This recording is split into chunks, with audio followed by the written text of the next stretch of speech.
शेतकरी सभासद, कारखानदार, विद्यार्थ्यांना सवलती तसेच शेतकऱ्यांना पीक कर्जमाफी आणि ओबीसींच्या आरक्षणाला कोणताही धक्का न देता मराठ्यांना आरक्षण मिळावे असे विविध ठराव कोल्हापुरातील केडीसीसी बँकेच्या वार्षिक सर्वसाधारण सभेत करण्यात आले।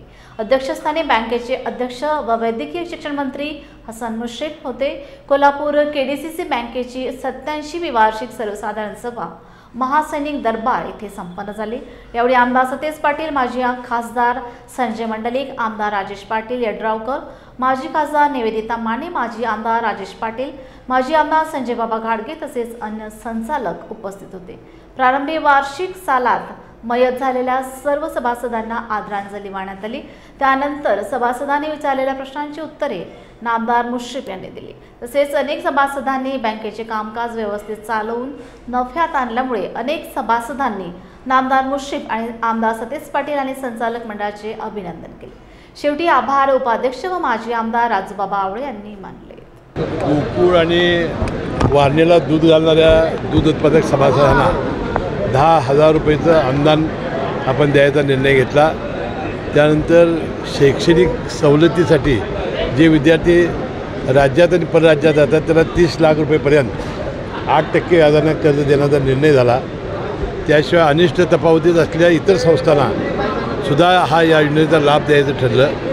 त्यानंतर मॅक्स टू पॅक्स ही जी योजना नाबार्डची होती ती आता बंद झाली आहे। ती आता आम्ही जिल्हा मध्यवर्ती बँक ही कमी व्याजानं आता सगळ्या संस्थांना चालवणार आहे। त्याशिवाय आम्ही सचिव जो संगणकीकरण चालू करणार आहे त्याला बक्षीस योजना लावली।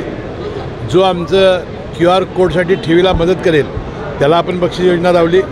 अशा शेतकरी, कारखानदार, विद्यार्थी आणि या सगळ्यांना भरपूर सवलती देणारी आज निर्णय घेण्यात आले।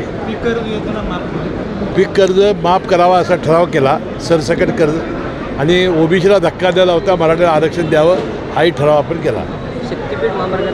शक्तीपीठ मार्गाला मुख्यमंत्र्यांनी यापूर्वीच आपण शक्तीपीठ करायचं हे काय दडवून ठेवलेलं नाही, परंतु शेतकऱ्याला लाभांना ही भूमिका त्यांनी घेतलेली आहे। कोल्हापूरचं जी भूमी संपादन होतं ते रद्द झालेलं आहे, अजून नवीन लाईन ठरलेली नाही। त्यानंतर आम्हाला विश्वासात घेतल्याशिवाय ती करणार नाहीत असं त्यांनी आम्हाला सांगितलेलं आहे। साहेब, उद्या गोकुळची सभा उद्या वाढवली असं वाटतंय का? नाही, गोकुळची हे बघा, जे लोकांचे प्रश्न आहेत, आता आम्ही कसं केलं 2 मिनटात की नाही मंजूर म्हणता आलं असतं का नाही, तर आपण लोकांचे सभासदांचं समाधान केलं। कारण 1च वर्ष असतो त्यांचा विचारांचा, ते येत असतात, त्यांच्या अडचणी मांडत असतात, त्यांना योग्य पद्धतीने त्यांनी मांडलं तर त्याची उत्तर दिली की काय शंका राहण्याची गरज नाही ना। अनेक शंका असतात, कदाचित आम्हाला जे कळत नाही ते त्याला कळत असते आणि आमच्या ज्ञानात भर पडत असते। जनरल बॉडी ही संचालकाला ज्ञानात भर पाडण्यासाठी असते असं माझं मत आहे।